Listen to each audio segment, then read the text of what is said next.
السلام علیکم ورحمۃ اللہ وبرکاتہ۔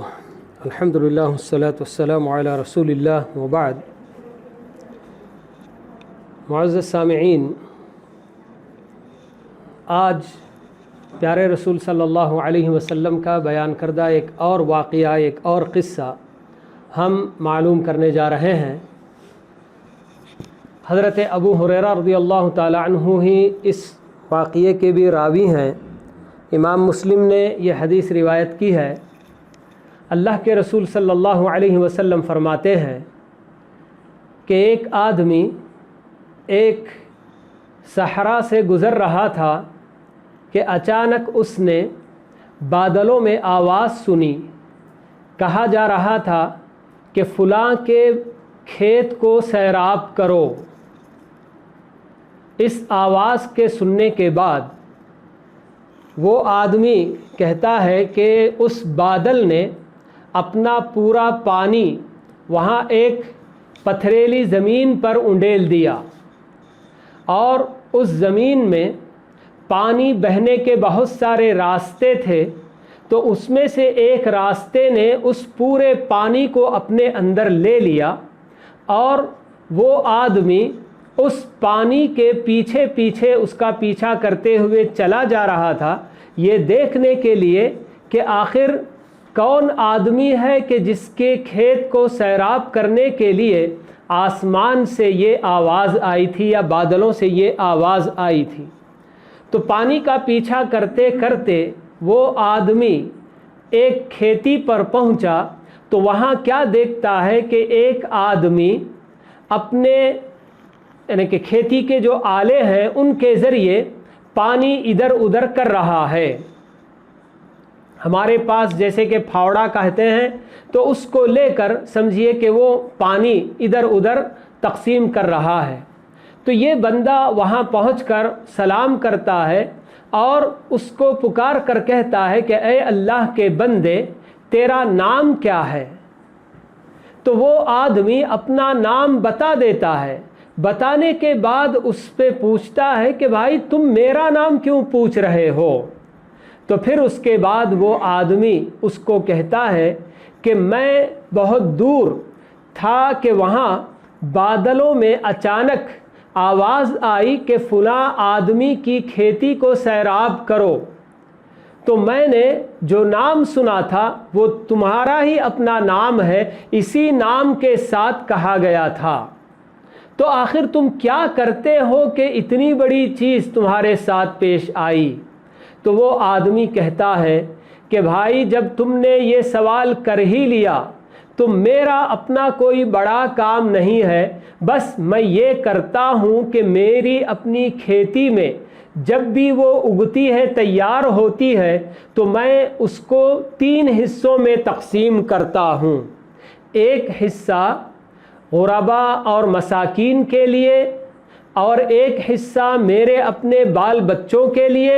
اور تیسرا حصہ پھر دوبارہ کھیتی کرنے کے لیے غلہ میں اٹھا کر رکھ دیتا ہوں۔ یہ میرا معمول ہے، وہ بندہ بیان کرتا ہے۔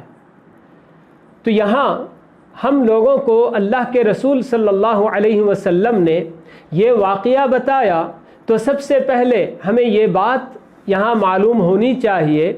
کہ اس کائنات کا ذرہ ذرہ اللہ تعالیٰ کے حکم کے تابع ہے۔ کوئی بھی اللہ تعالیٰ کے حکم کی خلاف ورزی نہیں کرتا۔ اگر کوئی کرتا ہے تو ہم انسان ہی ہیں جو اللہ تعالیٰ کی طرف سے عقل جیسی نعمت پانے کے باوجود اللہ تعالیٰ کی اطاعت کرنے کی بجائے اللہ تعالیٰ کی بے شمار نافرمانیاں کر جاتے ہیں۔ لیکن کائنات کا دوسرا ذرہ ذرہ اللہ تعالیٰ کے حکم کے تابع ہوتا ہے کہ دیکھیے کس طرح اللہ تعالیٰ نے بادل کو یا پھر بادلوں کو اللہ تعالیٰ نے ادھر ادھر لے آنے کے لیے فرشتوں کو اللہ تعالیٰ نے مقرر کر رکھا ہے۔ یہ ملائکہ، یہ فرشتے اللہ تعالیٰ کے نورانی مخلوق ہیں، ان کے ذمے اللہ تعالیٰ نے بہت سارے کام کر رکھے ہیں. تو بہت سارے ملائکہ کو، بہت سارے فرشتوں کو اللہ تعالیٰ نے بادلوں کے حوالے کر رکھا ہے، یا بادل ان کے حوالے کر رکھا ہے کہ وہ اللہ تعالیٰ کے حکم سے جہاں جہاں سیرابی کرنی ہوتی ہے، جہاں بارش کرانی ہوتی ہے، وہاں وہ بادلوں کو لے کر جاتے ہیں. اسی طرح وہ پتھریلی زمین جہاں کہ وہ بارش ہوئی تھی اور بادل نے اپنا پورا پانی گرایا، اور ایک راستہ پورے پانی کو اپنے اندر لے کر جس بندے کی کھیتی تک پہنچانا تھا وہاں برابر پہنچا رہا ہے. اور یہ کوئی اچنبے کی بات نہیں، بلکہ اللہ رب العالمین جسے دینا چاہتا ہے اسے کوئی روک نہیں سکتا، اور جس سے اللہ تعالیٰ روک لیتا ہے اسے کوئی دے نہیں سکتا. اللہم لا مانع لما اعطیت ولا معطی لما منعت، یہ اللہ کے رسول صلی اللہ علیہ وسلم بار بار 5 وقتہ نمازوں کے بعد دہرایا کرتے تھے. تو یہ اللہ تعالیٰ کا اپنا فضل و احسان ہے کہ یہ بندہ اللہ تعالیٰ کی دی ہوئی نعمت میں سے اللہ تعالیٰ کے محتاج بندوں کو دینا کبھی بھولتا نہیں تھا، جس کی وجہ سے اللہ تعالیٰ نے اس دنیا میں ہی اس کے ساتھ یہ معاملہ کیا کہ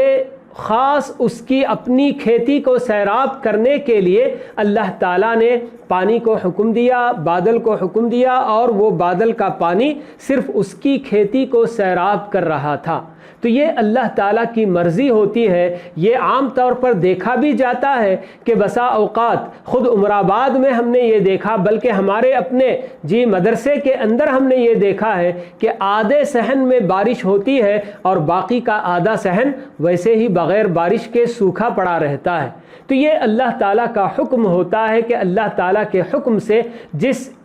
یعنی کہ ٹکڑے کو بارش ہونی ہے اس حد تک بارش ہوتی ہے، اور باقی کے ٹکڑے ویسے ہی رہ جاتے ہیں. اور کبھی ایسا بھی دیکھنے میں آتا ہے کہ بسا اوقات کوئی بہت بڑے حادثے کا شکار پوری بستی ہوتی ہے، یا ایک بہت بڑی مارکیٹ پوری حادثے کا شکار ہوتی ہے، مگر وہاں دیکھنے میں آتا ہے کہ کسی ایک کی دکان بچی رہ جاتی ہے جلنے سے، اور اس کی کوئی اس کا نقصان نہیں ہوتا. یہ سب اس وقت ہوتا ہے کہ جب بندے اللہ تعالیٰ کو ہمیشہ یاد رکھنے والے ہوتے ہیں. تو یہ بندہ بھی چونکہ اللہ تعالیٰ کی دی ہوئی نعمت اس میں سے خود اللہ کے بندوں کو تک بھی اللہ کی یہ نعمت پہنچانے کا کام ہمیشہ کیا کرتا تھا. تو ایک طرف سے اپنے بال بچوں کو، اپنے اہل و عیال کو کھلانا یہ خود بھی اپنی جگہ پر بہت بڑی فضیلت ہے. ایک مرتبہ اللہ کے رسول صلی اللہ علیہ وسلم یہی بتاتے ہیں کہ 1 دینار جسے تم اللہ کے راستے میں خرچ کرتے ہو، 1 دینار کسی اور کام میں، مختلف کام بتا کر آپ بتاتے ہیں کہ 1 دینار جو تم اپنے بال بچوں پر خرچ کرتے ہو، تو تم نے جو دینار اپنے بال بچوں پر خرچ کیا وہی سب سے افضل ہے.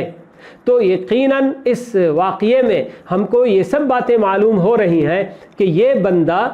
اللہ کے بندوں کو بھی جو کہ محتاج ہیں، فقیر ہوتے ہیں، ضرورت مند ہوتے ہیں، ان کا بھی خیال رکھتا تھا، اور خود اپنے اہل و عیال پر بھی مناسب طریقے سے خرچ کیا کرتا تھا، کوئی اسراف سے کام نہیں لیتا تھا. تو ایسے میں اللہ تعالیٰ اس کی اس یعنی کہ حرکت سے، اس کے اس کام سے خوش ہو کر اللہ تعالیٰ اسی دنیا میں اس کو اس طرح سے نواز رہے تھے. ہمارا اپنا دین انفاق پر بہت زیادہ زور دیتا ہے. ہمارا دین کبھی ہم کو یہ نہیں کہتا کہ تم اپنی حد تک جینے کی پوری کوششیں کر لو اور جینے کے سارے اسباب صرف اپنے لیے اکٹھے کر لو، تیار کر لو، بلکہ شروع سے ہی جب سے کہ ہمارا یہ دین اسلام اس دنیا میں آیا ہے، ابتدا ہی سے ہم اس کی تعلیمات میں یہ بات دیکھیں گے کہ وہ اوروں کے لیے بھی جینے کی ہم کو تعلیم دیتا ہے. یعنی کہ خود اپنے آپ میں جیتے ہوئے دوسروں کو بھی جینے کے لیے اسباب مہیا کرنے کی ہمارا دین ہم کو تعلیم دیتا ہے. اسی لیے شروع کی ہی آیتوں میں اگر ہم دیکھیں گے تو اللہ تعالیٰ یہ سب آیتیں اللہ کے نیک بندے مومن بندوں کے لیے اللہ تعالیٰ اتارتے ہیں کہ وَيُطْعِمُونَ الطَّعَامَ عَلَى حُبِّهِ مِسْكِينًا وَيَتِيمًا وَأَسِيرًا۔ یہ مکی آیتیں ہیں، مکے کی زندگی میں اترنے والی آیتیں، تو اللہ تعالیٰ ان آیات میں بھی یہ بات بتاتے ہیں کہ یہ اللہ کے بندے ہوتے ہیں جو اللہ تعالیٰ کے دیے ہوئے رزق کو باوجود اس کے کہ ان کو بھی ضرورت ہوتی ہے، خواہش ہوتی ہے، مگر پھر بھی مسکینوں کو، یتیموں کو اور قیدیوں کو کھلاتے ہیں۔ اور جو کھلاتے نہیں اللہ تعالیٰ ان پر ایک طرح سے ناراضگی کا اظہار کرتے ہیں، جیسے کہ ابو جہل کے تعلق سے آیتیں اتری ارأیت الذی یکذب بالدین ولا یحض علی طعام ارأیت الذی یکذب بالدین ولا یحض علی طعام المسکین، وہاں خصوصی طور پر یہ بات بتائی گئی کہ وہ یتیم کو کھلانے پر ابھارتا بھی نہیں ہے۔ تو ہمارا اپنا دین انفاق کے تعلق سے اتنی فضیلتیں اور اتنے اجر و ثواب دینے کا ہم کو جو وعدہ کرتا ہے، تو اس کی پیچھے یہی مقصد ہے کہ مسلمان صرف اپنے لیے نہیں جیتا، بلکہ اس کو چاہیے کہ وہ دوسروں کے لیے بھی بہت کچھ ایثار سے کام لینے میں آگے رہے۔ بلکہ ہمارے اپنے اسلاف نے، صحابہ کی زندگیوں میں ہم کو یہ مثال بھی ملتی ہے کہ خود اپنی ضرورت سے بھی بڑھ کر دوسروں کے لیے قربانی دینے اور دوسروں پر یا دوسروں کو ترجیح دینے کی مثال بھی ملتی ہے، کہ جس کی بدولت اللہ رب العالمین نے قرآن مجید میں آیتیں اتار دیں کہ وَيُؤْثِرُونَ عَلَىٰ أَنفُسِهِمْ وَلَوْ كَانَ بِهِمْ خَصَاصَةٌ کہہ کر کہ یہ اللہ کے نیک بندے ایسے ہوتے ہیں کہ ان کی اپنی ضرورت ہونے کے باوجود وہ اپنے آپ پر دوسروں کو ترجیح دیتے ہیں۔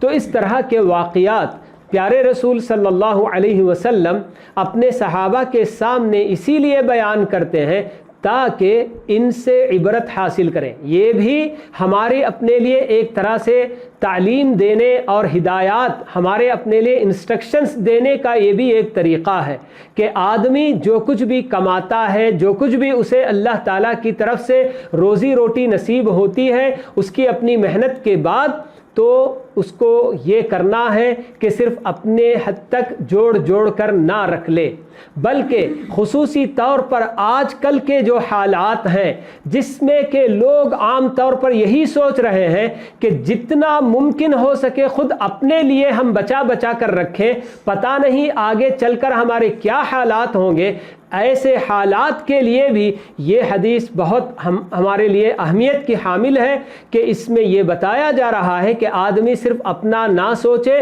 بلکہ دوسروں کا بھی خیال کرے۔ تو ایسے حالات میں جب کہ لوگ بہت سارے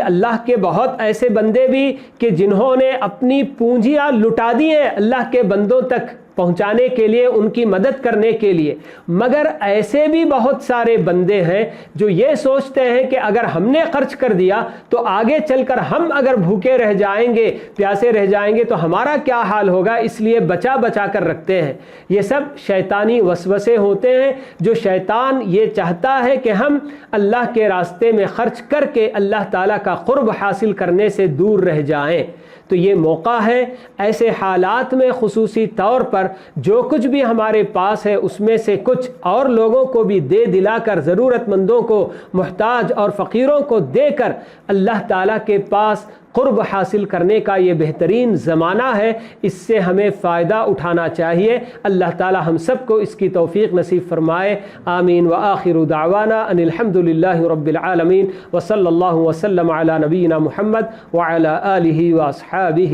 اجمعین۔